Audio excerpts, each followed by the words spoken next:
அஸ்ஸலாமு அலைக்கும். எல்லாம் வல்ல அல்லாஹுவின் நல்லடியார்களே, அல்லாஹுவின் தூதர் நபிகள் நாயகம் ஸல்லல்லாஹு அலைஹி வஸல்லம் அவர்கள் கூறினார்கள், நீங்கள் அல்லாஹுவிடம் தாங்க முடியாத சோதனை, அழிவில் வீழ்வது, விதியின் கேடு, எதிரிகளால் ஏற்படக்கூடிய மன உளைச்சல் ஆகியவற்றிலிருந்து பாதுகாப்பு கோருங்கள்.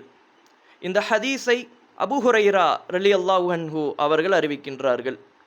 எல்லாம் வல்ல அல்லாஹுவின் நல்லடியார்களே, இறை தூதர் சொன்னபடி அல்லாஹுவிடம் இந்த விஷயங்களுக்காகவும் நம் ஈமானையும் நம் மறுமை வாழ்க்கையையும் பாதிக்கக்கூடிய அனைத்து விஷயங்களுக்கும் அபயம் தேடியவர்களாக நாம் ஆக வேண்டும்.